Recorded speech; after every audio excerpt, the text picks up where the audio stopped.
I'm Dr. Beth Molleson. And I'm Dr. Alyssa Watson. And thank you all for joining us here in the Veterinary Breakroom, where we have conversations about non-medical topics and just chat informally about really whatever we want, right, Dr. Alyssa? And today, I'm very excited about our topic today. We were inspired by, or we're going to talk about, a study that was done by Galaxy Vet. And it's actually a burnout study.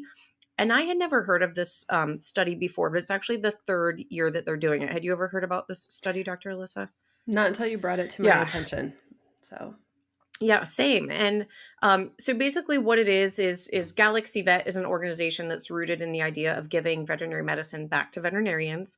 And they purchase general practices, but have the owners still have equity in the practice. So this kind of goes along with the whole theme in their mission. And so they've done, again, this study 3 years in a row. And the goal is to address burnout. So kind of address those issues that we're seeing in veterinary medicine, preventing talent drain, just creating happier environments and making vets enjoy the work that they do. And so the idea behind this study is to collect as much data as possible and also give some feedback or suggestions on what do we do with all of this data, and what can we do to maybe not just identify the problem, but start moving into solutions. And so this study that we're going to talk about was done in fall of 2022. So the data is very recent. Something to keep in mind is it was 30% vets, 46% techs and support staff, and then 86% are people that were involved in companion animal medicine. The respondents were overwhelmingly white and female. And just to touch on burnout, it's defined as the emotional, physical, and mental exhaustion that comes from prolonged and excessive stress. So that's uplifting, isn't it, Alyssa? And it is recognized as an occupational disease for veterinarians that costs between $1 to $2 billion in the U.S. annually. So again, kind of depressing. But I just, again, wanted to talk about maybe some of the things that were linked to burnout, that they found were linked to burnout. And so, Alyssa, I want to ask you, if you had to kind of predict some of the factors that you think in the study would be tied to burnout, what would you say, like based on your own experience or just your hypotheses? right. So, and I did end up reading the study after you sent it to me, but I specifically answered this question first, and I wrote down my answers because I wanted to see if what my predictions were would match, or what my experiences were would match what the study came back with the results. And so I predicted that the things that would influence burnout the most would be student loan debt, also overscheduling, not enough paid time off was one thing that I felt really contributes to burnout, and something that I see, repeatedly talked about is, getting paid time off out of the clinic.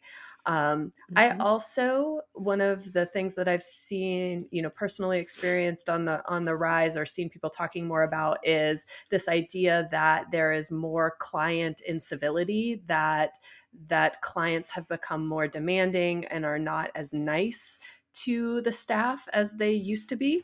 And then this last one, the actual title, I think, of the study was, the emotional toll of financial stress, work environment, and euthanasia. And just from the title, that struck me as surprising. I said, and that is what, a big portion of what I do in clinical practice is end of life care, and in home euthanasia, I do that 2 days a week.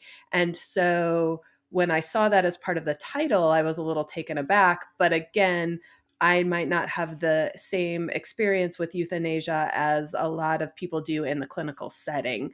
And so I didn't think that euthanasia would be a considerable factor when it came to burnout. But it appears I was wrong, and we'll talk about that. Well, I don't know. Well, yeah, we'll get into the nuances of that. And yeah, I feel like, don't you feel like that's just from an outsider's perspective, everyone assumes it's the euthanasia. Like if I were to tell a stranger, oh, my job is so hard, they would be like, yep, euthanizing pets must be hard. Of course, everyone listening knows that's not not the half of it. But right. And we've had that conversation before too about, yes. those assumptions by clients. So yeah, oftentimes I know veterinarians are hesitant to reveal what we do in a crowd or with strangers or at a party because they're worried about getting all the questions. But for me, sometimes it's also, when I say I'm an end of life care, veterinarian, people are like, oh, that's I'm horrible. sure. Like I'm sure. it really isn't. I wouldn't do it if it was horrible. It's actually very rewarding. Right. But I'm that's sure their first oncologists get the assumption. same. Hmm. Yeah. Right. Yes, Hmm. absolutely. So, well, Alyssa, that was quite the list of things that you tied to burnout, which is a warrantedly long list that you gave as your prediction. So I do just want to touch on some of the takeaways I had and some of the things that were most closely tied to burnout. So just to run through a few of the study findings, they found that practice managers have a particularly high burnout rate. People earlier in their career, which I hadn't really thought of, but does kind of make sense to me. We're more likely to rank high on the burnout list. Less financially stable, which you of course mentioned student loans. That not surprisingly was linked to higher burnout. Another one that was really not surprising to me was being on call was linked to more burnout. I think we can all extrapolate how that might be. They found one of the things that resulted in lower burnout was support from colleagues. So those that felt supported by those that they worked with were less likely to show burnout. And then um, 47% here, I have a specific stat for you, but 47% of people said they don't feel heard by their employer. And so that was one of the things that was really linked to burnout. And then, I do want to dive into the topic of euthanasia, because what they found was that it was not the number of euthanasias. There was no correlation there, but there was a positive correlation with economic euthanasias. So cost associated euthanasias where of course, the limiting economic factors were involved in the euthanasia of a pet. And, one of the things they mentioned in the study was that really raises concerns about veterinary care accessibility for all patients. I think we've all experienced just the rocketing costs of everything, but just thinking about some of the costs when you were particularly, I've noticed, like referring a patient to the specialist and just the skyrocketing costs of some of the treatments. And I could see how economic euthanasias, that can really take a toll on people. So what's your response to that, Alyssa, that So I those think that makes total correlations? sense as to why euthanasia surprised me on the list, because that is not the experience that I have every day. There are not people contacting me, honestly, what I do is a little bit more of a concierge service to go into your Mm-hmm. home and euthanize your pet at home and help you with all the aftercare arrangements and everything like that. And so it is a little bit more expensive. Mm-hmm. And it tailors the clientele a little bit, I think. So I'm not seeing a lot of those cases, which I think are the ones that people in this study were citing as the euthanasia cases that caused them a lot of mental distress, or moral distress. And so that makes total sense, but I was in clinical practice, and I still am occasionally, several shifts a month in clinical practice. And, when I was in practice, full time, all the time, that was something that was very hard. If you have a pet in front of you that you can potentially save, Mm-hmm. fix, however you want to whatever you want to say, and the only thing standing in the way is finances. That's really difficult. It's really difficult on the owners. It's really difficult on you.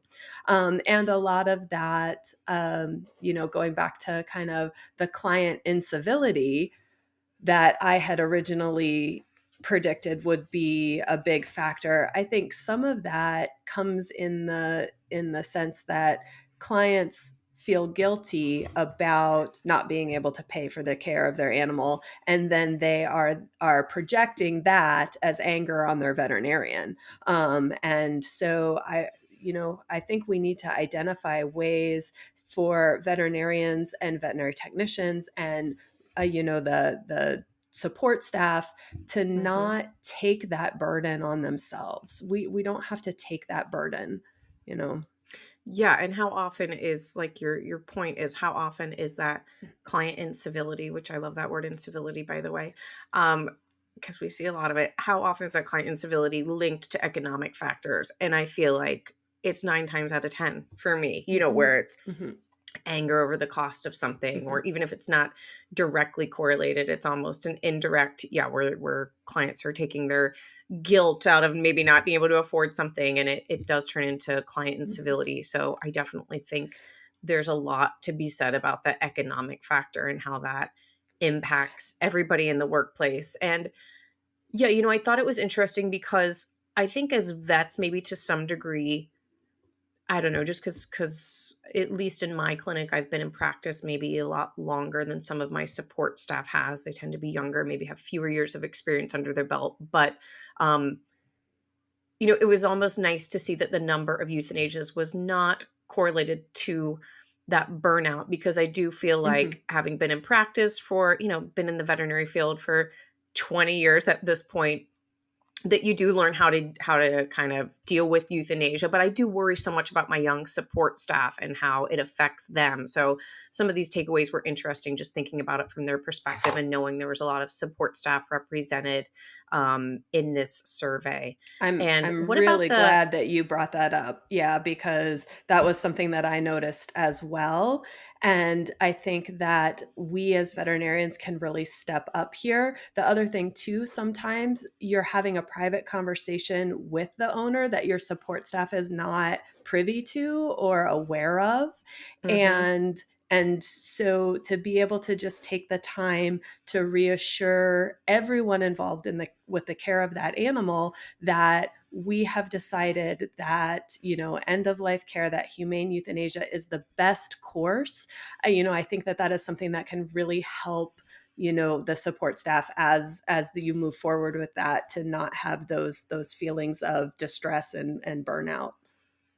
Yeah, absolutely. And another thing that kind of struck me that I thought was really interesting finding was going back to that practice managers having a particularly high burnout rate. And maybe that goes back to the client incivility, because certainly I think a lot of us see how sometimes they're receiving the brunt of that. But did that surprise you, Alyssa, or what have you experienced? Like, have you So noticed that with the staff you work with? So I have seen, particularly in the last 5 years, a very high turnover of practice managers. And, again, that could just be my particular clinic.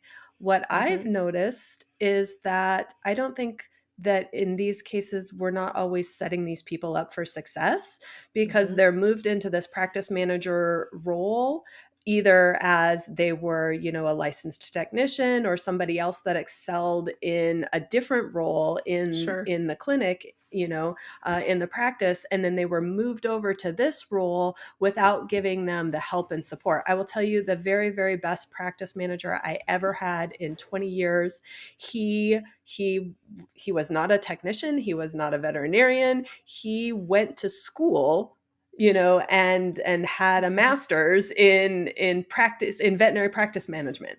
And Wow. so you can do that, and Hmm. he was incredible. And I think that that is a big thing to think about when we're moving people within the practice into a new role, giving them the tools that they need to succeed, because the skills that you need in order to be a practice manager are very, very different than the skills that have gotten you so far as a wonderful licensed technician or a, client service representative, wherever that person is moving over from.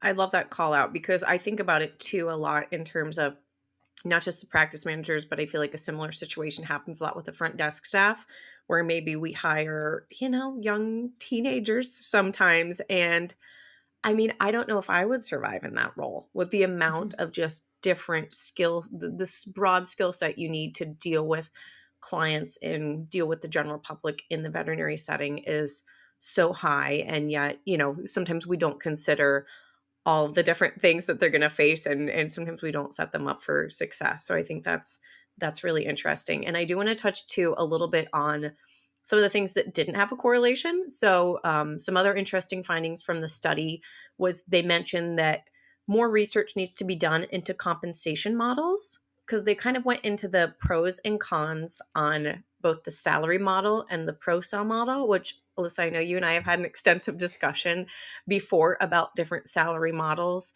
Mm-hmm. And, there are kind of what we talked about. There are just different pros and cons with both. And maybe some of the pros or cons might have, maybe for example, a salary model. The pro might be you aren't feeling like you have to jam as many pets into 1 hour to maybe meet your salary, or things like that, just as an example. But I thought I that was an think, interesting one. yeah, absolutely. One of the things about being on salary versus being on something like ProSal for me personally that caused personal stress was not being in control of my schedule. And so my compensation was dependent on what cases I saw, but those cases were assigned by, Mm-hmm. the client service representative or whoever was booking appointments. They didn't. So that made me feel very, not in control of how much money I could make. And that was, that's something that didn't fit my personality type. And I think Mm-hmm. that that's another way to stay open. They talked about, we'll talk a little bit more, going into some of these solutions about flexible scheduling and hybrid work and all of that. But I think that that's something too, that those types of compensation packages might fit different people or different personalities differently, and it would be okay to have this associate on ProSal because that's what fits them and that's how they excel and that's what they Mm-hmm. like, and this other associate on straight salary because that makes them feel more financially safe and comfortable. Yeah, exactly. Using that as one of the ways that you have flexibility in your practice to fit people's needs and, of course, decrease workplace stress and all that. So that's it. That's interesting. Um, Another interesting finding from the study was there were similar rates of burnout between small and large animal vets, and similar rates between or I shouldn't say vets, but employees, and similar rates between those at private practices and those at corporate practices, which I think was maybe a little surprising to me. And I don't have the data to back this up, but my impression has always been that corporate practices maybe have a higher turnover rate, and therefore I would have associated it with higher burnout. But I don't know. Those were both interesting findings to me. That surprised me as well, but I also couldn't put a finger on why they surprised me. It's probably some internal bias that I have and I'm not Yeah, aware of. exactly. I'm like, yeah, you put me in 1 day of cold weather doing large animal work and I'd be burnt out. So I definitely have an internal bias there, and that I would not last long with large animal work. But a few other call outs from the study that I wanted to mention is um, scheduling. So, Alyssa, you hit the nail on the head with this, because that was one of the, I guess I shouldn't say surprising, because having been in a vet for 10 years, this really is one of the biggest areas of stress, but scheduling being linked so closely to workplace stress. And I mean, it almost felt a little bit like good news to me, because I mean, maybe I'm being too optimistic, but it seemed like one of the things that maybe we all do have a little bit more control over than some of the other factors in vet medicine. Yeah, I think all of these things tie together. It's funny, the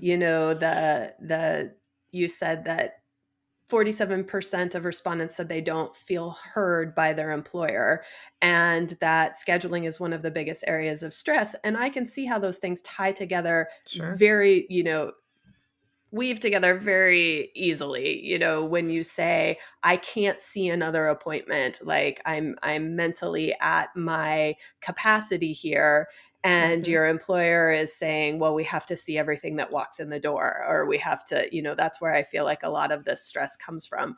Sure. Or trying to go with 15-minute appointments when an associate feels like they really need that 20 or 25 minutes in order to do a thorough job and keep up. And so having those conversations, I can see where those tie together. Also, the people earlier in their career have higher burnout, and the people that are less financially stable have higher burnout. Well, a lot of people earlier in their career are less financially stable, right? You haven't had time to make money or you still have probably significant student loans, although that's reaching out now into your 20 and 25th year like me, but yeah, that's right. Maybe not always early in the career. Right. And yeah, another takeaway was just that, like we've talked about, the burnout is largely triggered by workplace and management issues. So that was one of the overarching themes. So the scheduling, the not feeling like you are supported by your peer group. And I think that at least echoes my experience, where whenever things are feeling particularly stressful, it does seem like it's been a management issue. Client incivility is one thing, but to feel like there's not even a safe space in the treatment room or a safe space on the schedule, and there's kind of that internal conflict in the workplace, that really adds up to me. And one of the things I liked about the Galaxy study is they not only identified from that data all of those issues we just talked about, but they also kind of dove into solutions a little bit. And so, Alyssa, I know you touched on this, but I wanted to run through a few, just of the things they mentioned when they were talking solutions, and that a lot of their study respondents wanted the option for more at home work. And in this day and age where that used to be maybe a laughable sentiment for those of us in the veterinary profession, with the advent of telehealth, that, maybe that is a possibility. Maybe you introduce telehealth into your practice and you do some rechecks via telehealth, or whatever the case might be. Obviously, there are more case scenarios than just rechecks, but having practitioners or veterinary technicians at home doing some telehealth, and how that really is a possibility these days, and that a lot of the respondents were really big into that. So that was one solution. Another one was the importance of educating the team on things like financial planning, conflict resolution, communication. So maybe some of those softer skills that impact the workplace, like we talked about. If you're having issues with the schedule, is the staff been educated on how to resolve those conflicts? Creating a climate where people support each other. And I kind of like this because I feel like that sometimes that's an eye roll worthy sentiment, where it's like, yeah, that's easier said than done. How do you actually do this? But the study mentioned, emphasizing gratitude and appreciation rather than a complaint culture, and actually having a recognition program that rewards effort, not outcome, which I liked, because I know I've been at clinics before where it's like, oh yeah, of course we're going to have a pizza party if we meet X number goal or whatever. Right. But exactly. Is that adding to workplace stress or helping? Right. Yeah. Doing something where you are just recognizing that people are putting in their all, regardless of the outcome, so not tying that to this many patients we saw, or this financial goal, or even tying it to a positive case outcome, because sometimes those things are just not in the cards, but rewarding one's effort. Yeah, absolutely. And I feel like along the same lines, one of the things they emphasized, one of the takeaways, was giving employees a voice.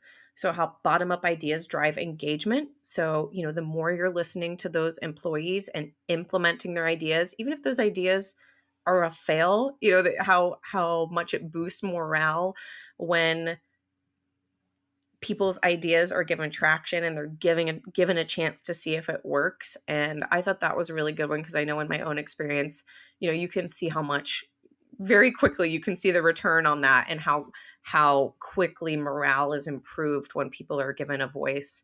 So I thought that was a good one. And then compensation, of course, that's a hard one to dive into. There's so much that goes into that, but of course, there's the big idea that, like we said, financial stability is very closely tied into workplace stress and burnout. And of course, that's a huge multifaceted topic that we could get into. But, is that one of the things that veterinary profession is always going to be facing, is how do we improve compensation to make people more satisfied with their job? Yeah, and I think it's something that we had actually talked about diving into a deeper conversation, and maybe we can do that in one of these future episodes, specifically about, future financial planning and retirement, because I think that that's a place that a lot of small clinics, not corporate practices, they have, quite a few more benefits and are a lot more flexible with those things. But that's something that, a lot of these small clinics struggle with. So hopefully something that we can hit on the future. Yes, absolutely. I'm sure we could, yes, dive into that and talk about compensation for both vets and support staff. There's so much to be said there. So, and I think just as we wrap up this Galaxy study was really neat to get some of the, we could all make our own hypotheses or predictions, but it was neat to have some data that backs up or maybe in some areas contradicts our own experience. And I really liked that there were takeaways because I feel like burnout, again, it's one of those topics where you hear it and you're kind of like, yeah, burnout. We all know about self-care, yada, yada. But if we can take this information and turn it into more tangible solutions that are clinic ready, if we can take this data and have the experts kind of feeding direct things that would directly impact and improve the workplace environment, maybe that's the next place that all of this burnout chit chat needs to go is kind of those real tangible solutions for clinics. I agree 100%. So Alyssa, on that note, I know burnout can be a deep topic, so I wanted to take it and talk about our win of the week like we like to do at the end of the episode. Did you have any good wins this week that you'd like to share? I did have a win. So there are oftentimes after I've helped a family say goodbye to their beloved, pet, that they'll email, I send a sympathy card and everything. And there are lots of times where I'll get an email or they'll contact me and say they received my card and everything. And last week, I had 2 emails that came through within an hour of each other. And they were both really beautiful, but they were both so for one pet, I had euthanized this pet in October. And I got this email in April. And same thing with the other one, not quite that long, but it was over 2 months that it had been. And both of those owners had said that, that they, even though it had been a really long time, that they wanted to just say how much the service had helped them. And those types of emails, I save those. I save thank you cards for any time I'm having a tough day and I'm questioning whether or not, we're talking about burnout. And so anytime I'm having a tough day and I'm questioning, gosh, am I really making a difference? So I can pull those out and remind myself that what we do is so important. And we really are changing people's lives and helping animals every day. And so that's what it's all about.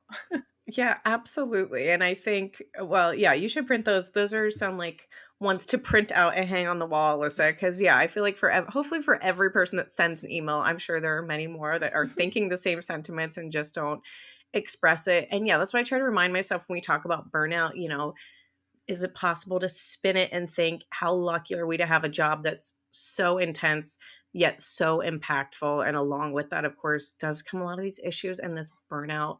But, what an amazing job we do have to really help all of these pets, despite some of the negatives.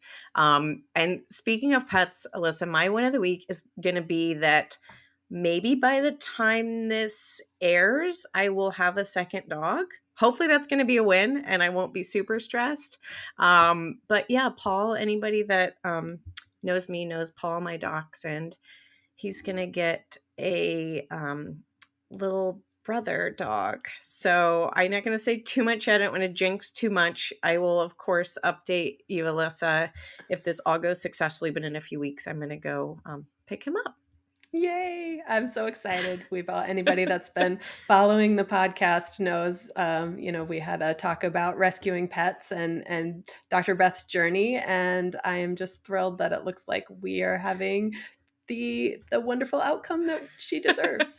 Yeah. Fingers crossed. We'll keep everyone posted. I feel like it's like bringing a new baby home where, of course, there's lots of positives, but maybe not a lot of sleep. So we'll see how it goes. But anyway, Alyssa, it was wonderful to have this conversation with you. Thank you to our audience for joining us today. And we will see everyone next episode. Thanks, everybody. Thank you for listening to today's episode of Veterinary Breakroom. If you enjoyed today's episode, you can find us wherever you listen to your favorite podcasts, including a video version on YouTube. While you're there, make sure you subscribe, rate, and review. You can also listen to or watch our podcast episodes on our website at cliniciansbrief.com/podcasts, or drop us a line at podcasts@briefmedia.com. Veterinary Breakroom is a Brief Media production, produced by Alexis Ussery and co-hosted by Dr. Alyssa Watson and Dr. Beth Molleson.